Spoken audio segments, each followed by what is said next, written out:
इसी से जुड़ी हुई एक दूसरी बात कि जब मैकॉले कहा करता था यह बात कि भारत की न्याय पद्धति का नाश हो जाएगा तो भारतीय समाज टूट जाएगा, ऐसे ही मैकॉले एक बात और कहता था। मैकॉले की लिखी हुई एक चिट्ठी है मेरे पास, उसकी फोटोकॉपी। लंदन में एक लाइब्रेरी है, उसका नाम है इंडिया ऑफिस लाइब्रेरी, वहां से मैंने निकलवाई है। इंडिया ऑफिस लाइब्रेरी में से ऐसे कुछ 50,000 से ज्यादा डॉक्यूमेंट्स मैं निकाल के लाया और वहां के कई लोगों की मदद से हमने वो निकलवाए हैं। तो उनमें एक चिट्ठी है मैकॉले की, वो उसके अपने पिताजी को उसने लिखी है। जब वो यहां ऑफिसर बन के आया है तो मैकॉले क्या लिख रहा है कि भारतीय समाज को अगर बर्बाद करना है तो भारतीय न्याय पद्धति बर्बाद करो। तो वो करने के लिए उसने आईपीसी बना दिया, सीआरपीसी बना दिया, सीपीसी बना दिया और बर्बाद हुई।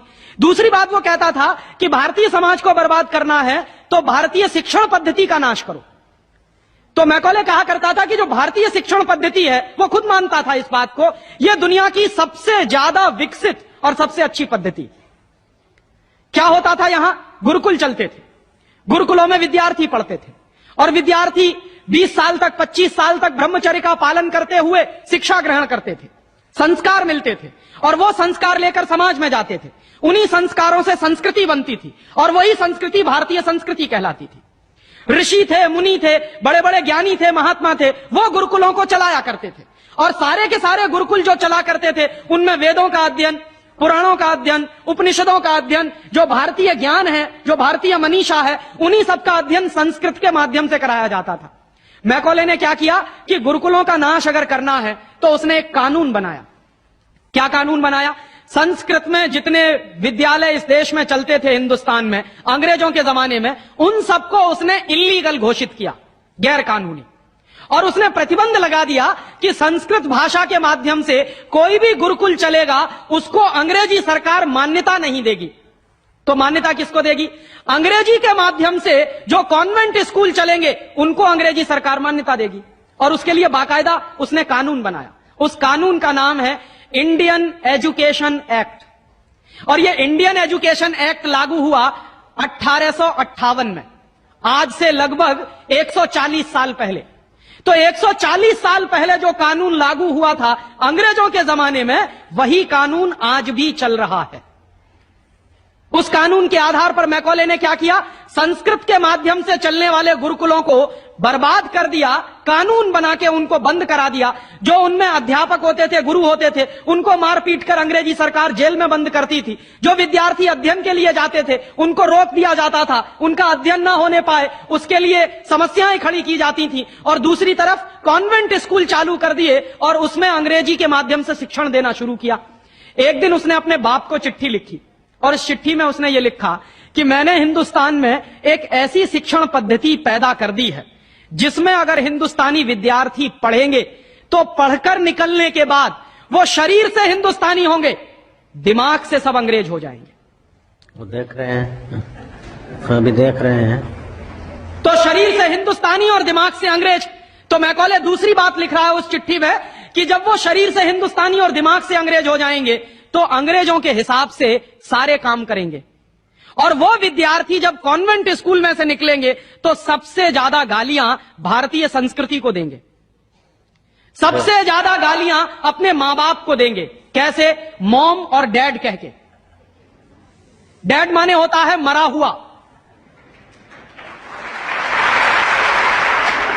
और मम्मी माने होता है शव।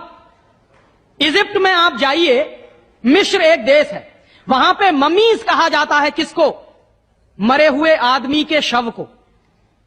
तो हमारी मां हो गई मम्मी और पिताजी हो गए डैड।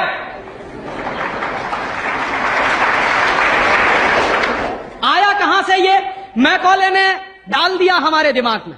और मैं ये कहता हूं कि मैकॉले तो मर गया, उसका बाप भी मर गया, सब मर गए, भगवान उनकी आत्मा को शांति दे, लेकिन उसकी जो आत्मा है वो हम सब में प्रवेश कर गई है।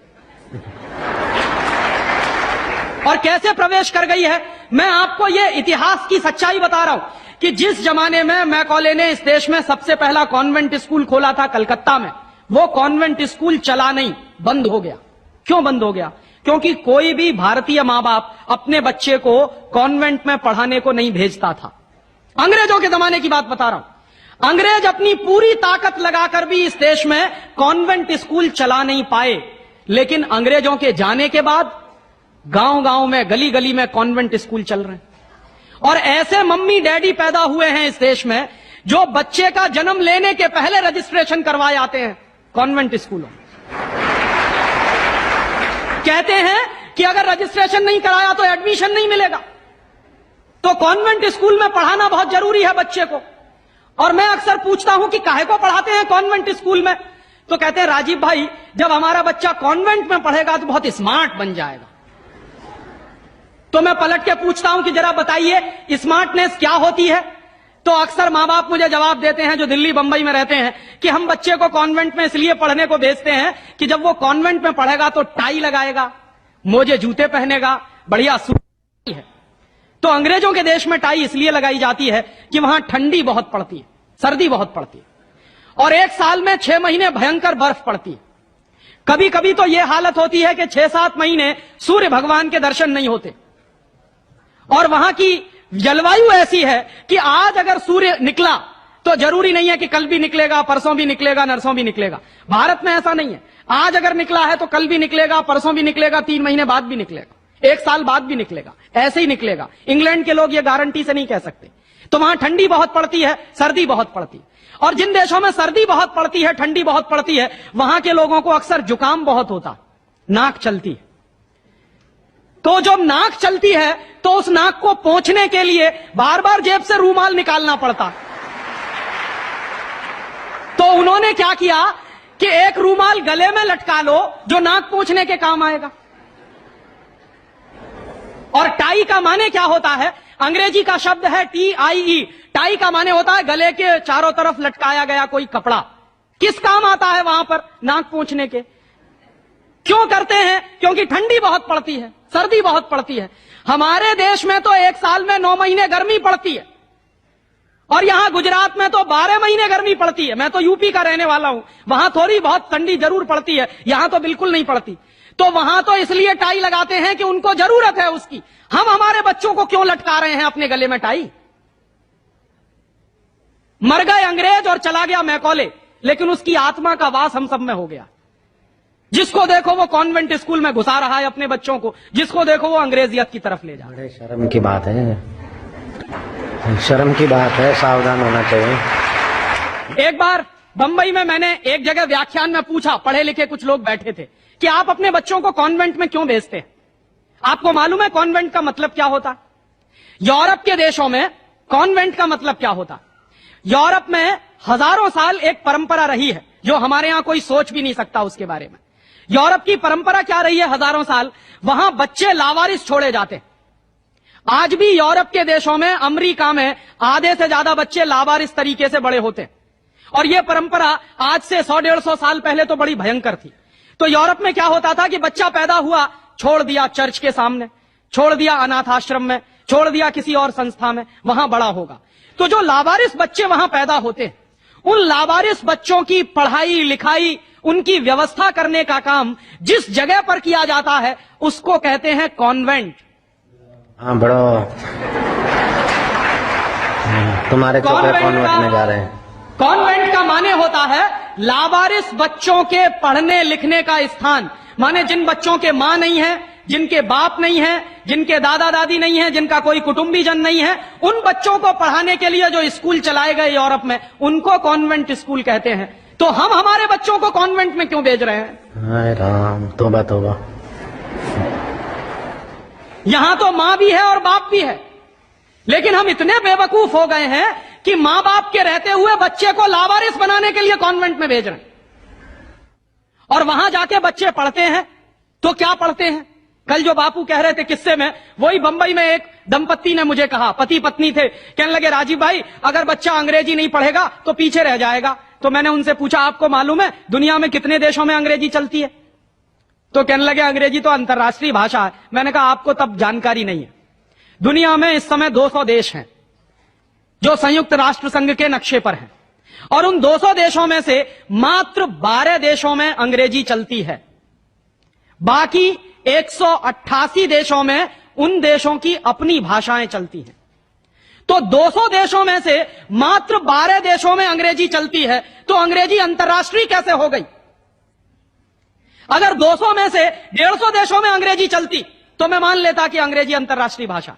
लेकिन मुश्किल से 12 देशों में जो भाषा चलती है उसको हम कहते हैं कि अंतर्राष्ट्रीय भाषा।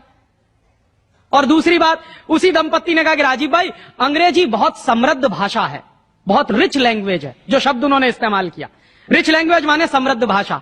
तो मैंने उनसे कहा कि दुनिया में अंग्रेजी से ज्यादा रद्दी दूसरी कोई भाषा नहीं है। बिल्कुल ठीक है। क्यों?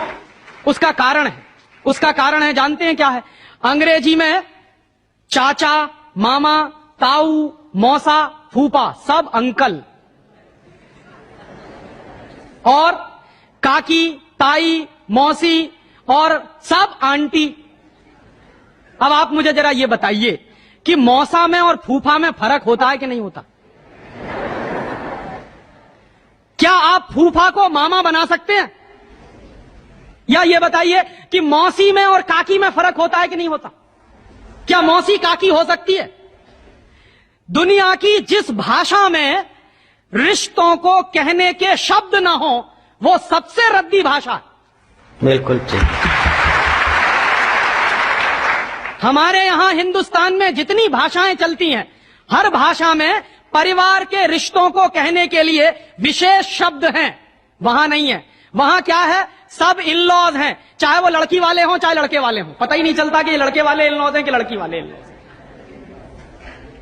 या तो सब अंकल हैं या तो सब आंटी हैं। क्यों है ऐसा?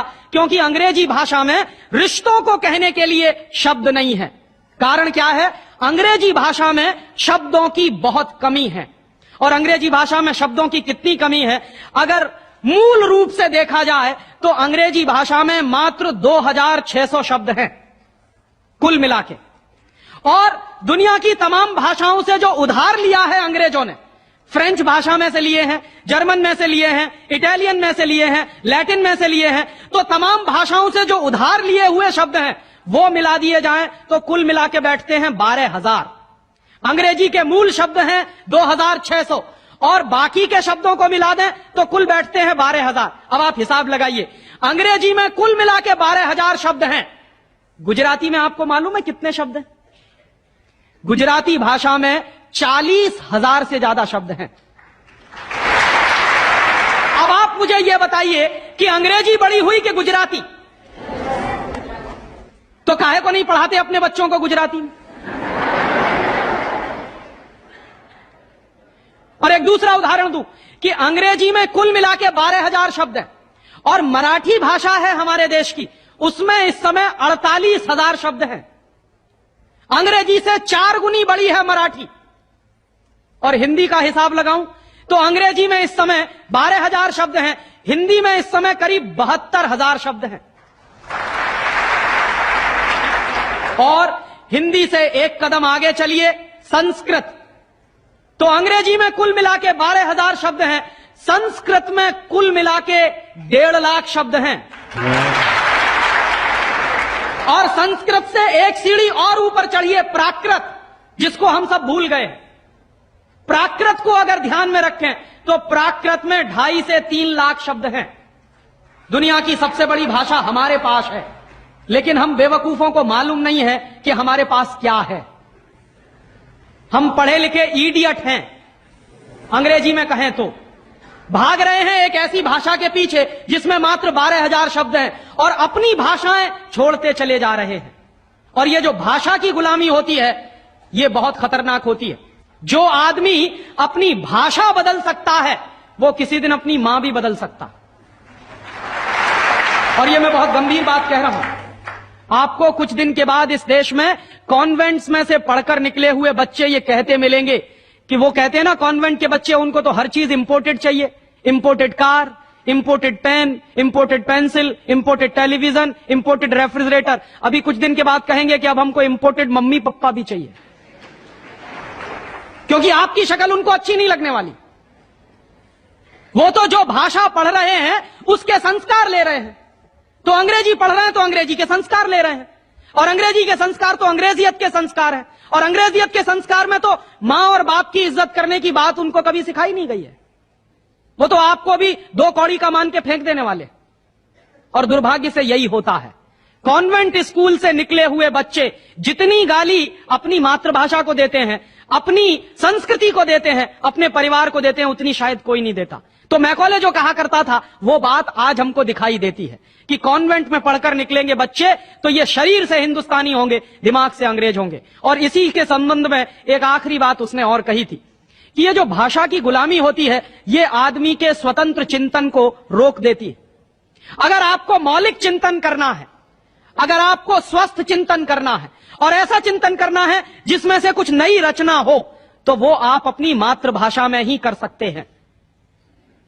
दुनिया में मातृभाषा में पढ़कर बड़े बड़े वैज्ञानिक पैदा हुए हैं।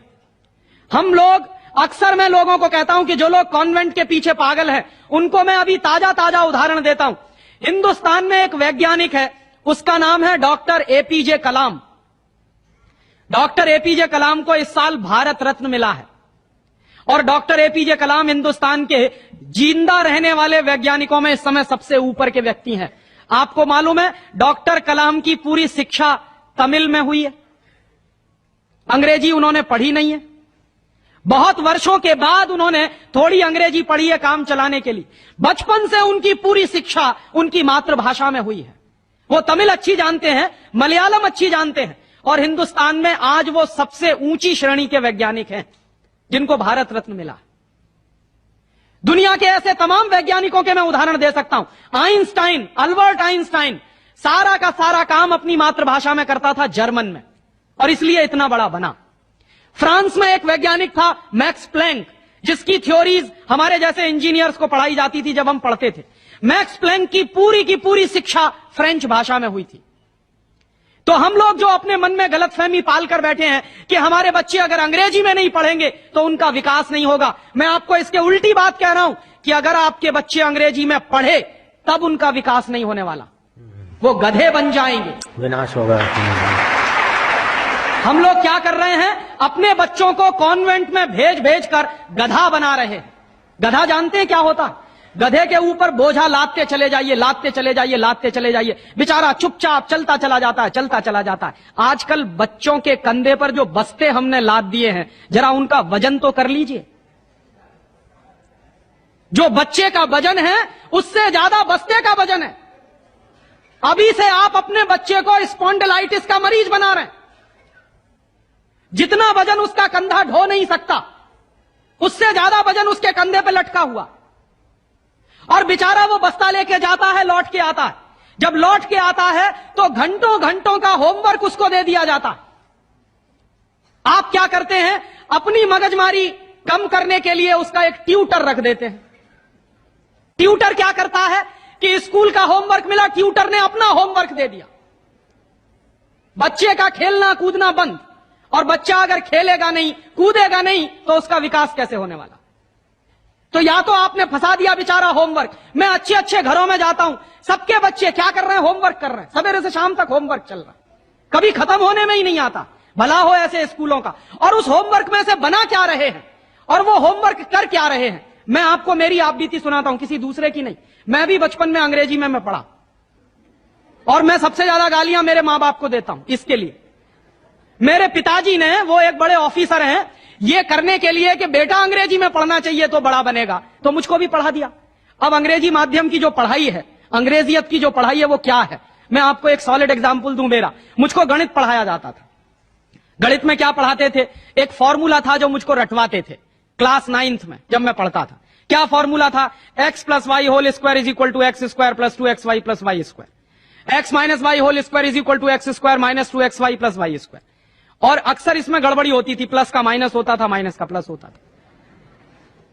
तो क्या होता था, मेरी पिटाई होती थी, क्लास में पिटाई होती थी। और मेरे जो अध्यापक थे तो मुझको खूब चिढ़ाते थे और मुझको खूब उल्टा सीधा कहते थे। एक दिन मैंने ये तय किया कि सब छोड़ छाड़ के ये दो फॉर्मूले रटूंगा। तो रटने के लिए मैं बैठ गया, सब काम एक बाजू में। अब ये x प्लस वाई और x माइनस वाई में मैं घुस गया। लिख लिख के मैंने किलो किलो कॉपियां बर्बाद कर दी, किलो किलो कागज बर्बाद कर दिया, पता नहीं कितने बॉल पेन बर्बाद हुए होंगे। और 3-4 महीने की उस भयंकर मेहनत के बाद मुझको कुछ फॉर्मूले याद हो गए। अब वो फॉर्मूले मैं सीख के आया।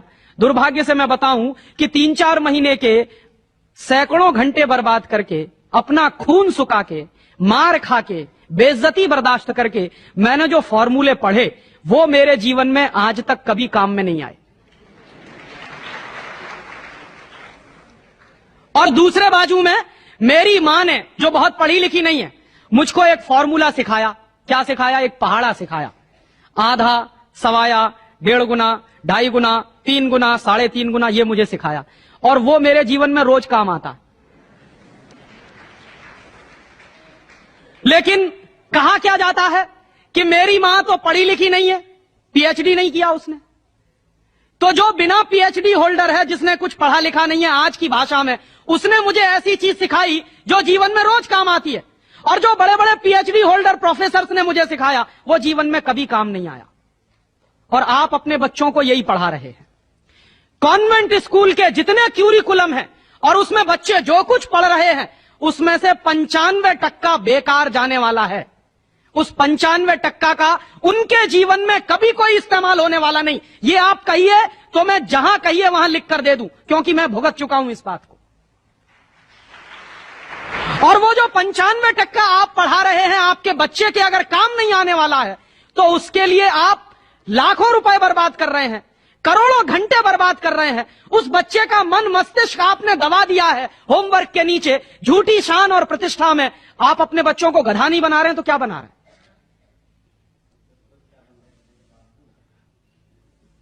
तो आप पूछेंगे क्या करें?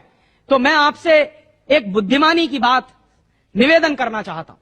वो निवेदन यह करना चाहता हूं कि जितनी जल्दी हो अपने बच्चों को इन कॉन्वेंट स्कूलों में से बाहर निकाल लीजिए।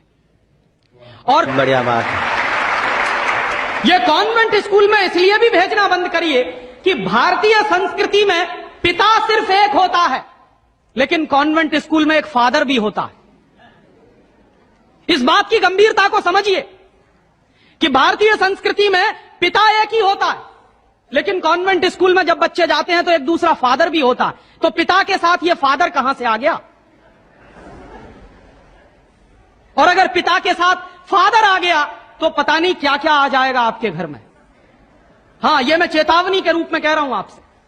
यह सिर्फ इशारे से समझ लीजिए कि अगर बच्चे की पढ़ाई के साथ पिता के साथ फादर आया है तो और बहुत कुछ चला आएगा आपके बच्चे के संस्कार में। और कहीं ऐसा ना हो जाए कि आपके देखते देखते आपका बच्चा क्रिश्चियन ना बन जाए, ईसाई ना बन जाए। इसलिए मैं आपसे एक निवेदन तो यह करने आया कि जितनी जल्दी हो कॉन्वेंट स्कूलों से बच्चे निकाल लीजिए। और एक दूसरा निवेदन और करने आया हूं, जितनी जल्दी हो कॉन्वेंट स्कूलों को डोनेशन देना बंद करिए।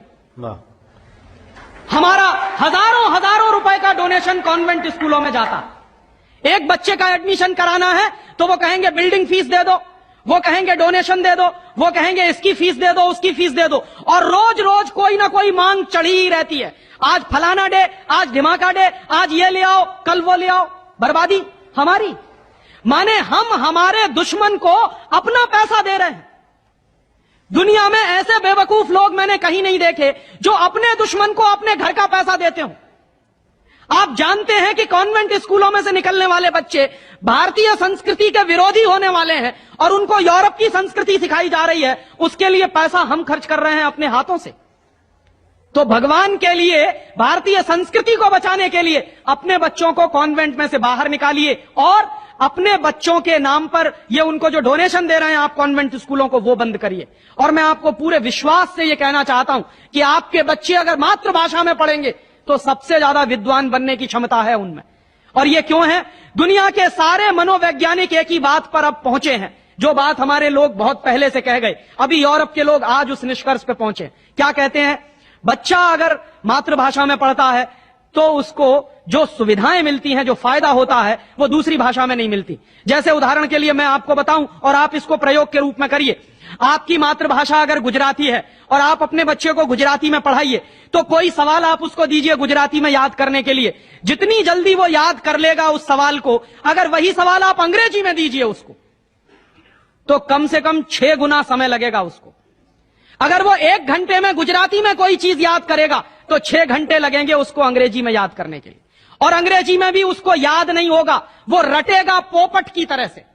जैसे पोपट होता है ना, रट लेता है, वैसे ही रटेगा। और रटने के बाद क्या करेगा? इम्तिहान में लिख कर आएगा। इम्तिहान में लिख कर आया, उसके 2 दिन बाद पूछिए कि तुमने परसों क्या लिखा है, उसको कुछ याद नहीं।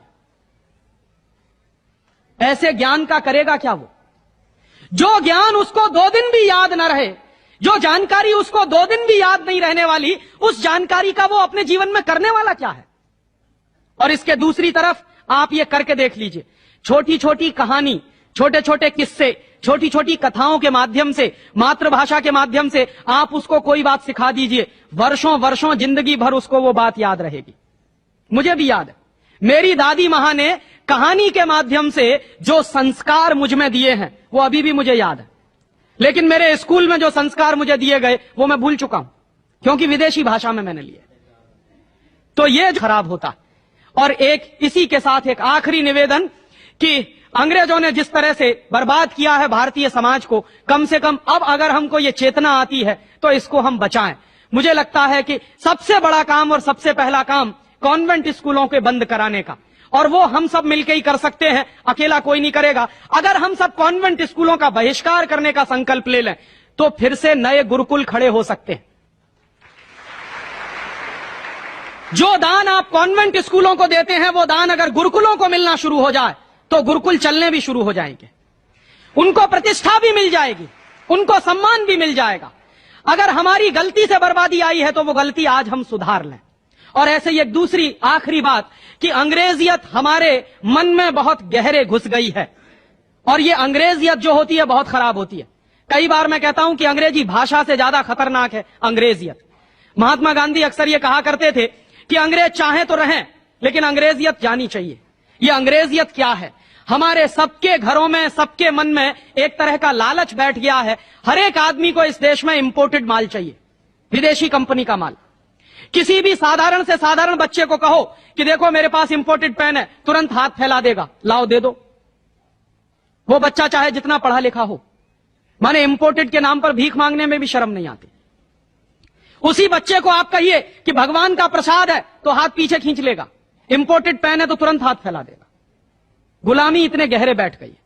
और ये जो इंपोर्टेड माल की गुलामी होती है, इसी गुलामी ने हमारे देश को बर्बाद किया है। अंग्रेजों के जमाने में इस देश में अंग्रेजों का माल बिकता था इसलिए कि अंग्रेजों की गुलामी चलती थी, इसलिए क्योंकि अंग्रेजों की कंपनियां यहां चलती थी। दुर्भाग्य से आज वही फिर हो गया है, गांव गांव में परदेशी कंपनियां घुस गई हैं, परदेशी कंपनियों का माल घुस गया है। हम सबके घरों में परदेशी कंपनियों का माल आता है। सवेरे से लेके